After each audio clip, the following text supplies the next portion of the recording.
Thank you very much, Secretary Pamintuan, for your introduction. I'm happy to be here with you tonight with an official delegation who will be meeting with their counterparts. We have here the Speaker of the House of Representatives, Speaker Boy Nograles, and several members of Congress who will be attending the various meetings with members of Congress tomorrow. We have here, of course, several cabinet members who will be meeting with their counterparts, headed by Foreign Affairs Secretary Bert Romulo and Executive Secretary Ed Ermita.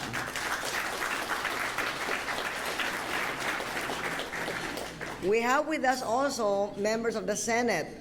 Miriam is not here with us tonight, but we have Lito Lapid here with us tonight.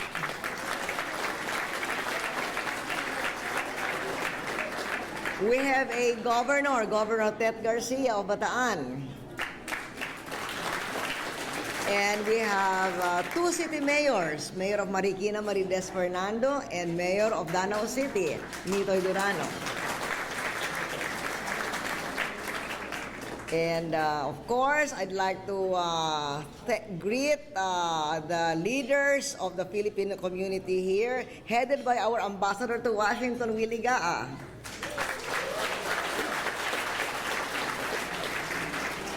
And Henry and Jackie, thank you so much. And all of you who came from everywhere, Maryland, San Francisco, Virginia, of course, Washington. Magandang gabi sa inyong lahat. At king kekatang 60% ni attendance ngayon bengi, mayo pa bengi kaya kongan.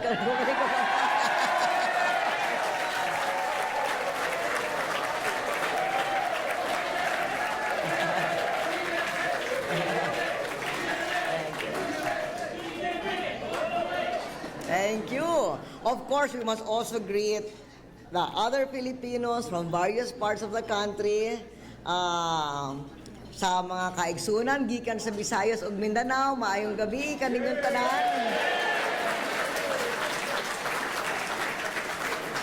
Sa Indogabos, Bicolano, marhay nga banggi.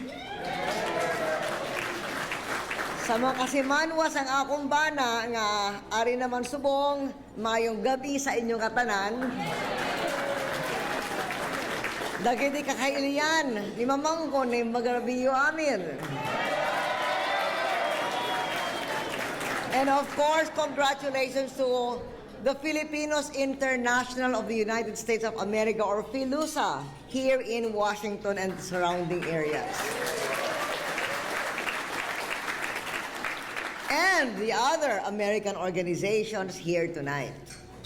Thank you very much for coming despite the very short notice. And thank you for waiting. You know, we arrived in Canada half an hour ahead of schedule. So I was so happy. Oh, we'll arrive in Washington half an hour ahead of schedule. Instead, combination of paperwork and inclement weather along the way made us not leave half an hour ahead of schedule, not even leave on schedule. It made us leave an hour and a half later than scheduled, but thank you for waiting. I'm so sorry for that.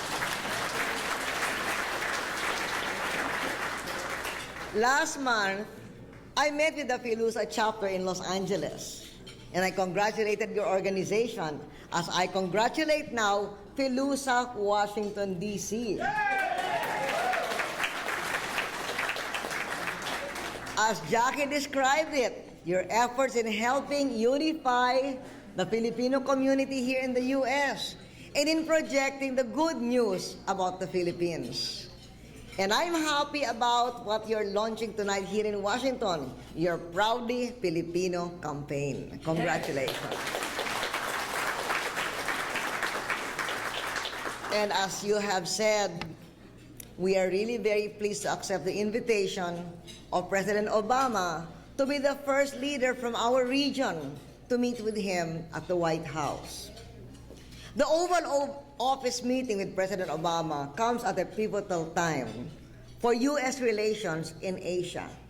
We're very hopeful that the Obama administration will put America on the radar screen in Asia. The visit to the region by Secretary Clinton, where she met with Secretary Romulo, in Thailand. And now the early outreach by President Obama sends strong signals that the U.S. is committed to a new, more robust engagement with the region. The fact that President Obama sought out the Philippines for this first opportunity is a testament to the strong and deep ties between our two nations. Kaya maganda yung placard ninyo. Mabuhay RP-US relations. Ayun. Thank you for that. Long live our US-Philippines relations. Yeah, thank you. The early invitation also reflects the ongoing relationship we have built up through a series of phone conversations and correspondences, reaching back to when Senator Obama was a candidate for president. Our expectations for this trip are straightforward: to meet the new U.S. president and to advance the interests of the Philippines with our strongest friend and ally. The U.S. is essential to our economic, diplomatic, and national security. We plan to ensure that these objectives remain front and center and on track between our two nations. High on our agenda will be peace and security issues, including ways to continue to strengthen regional cooperation on anti-terrorism. We will also discuss the global economic crisis that has swept the world and what we can do to mitigate the impact on the poor, especially in Asia and the Philippines. The other day, I delivered my State of the Nation address. As we all know, the past 12 months have been a year for the history books. As you know more than I do because you experienced it personally, financial meltdown in the West spread throughout the world. Billions across the globe have been hurt. Tens of millions have lost their jobs. It has affected the Philippines as well. But, and Jackie said, your purpose is to tell the good news. The story of the Philippines in 2008 is that the country weathered a succession of global crises in fuel, in food, then in finance, and finally the economy in a global recession, but never losing focus and with economic fundamentals intact.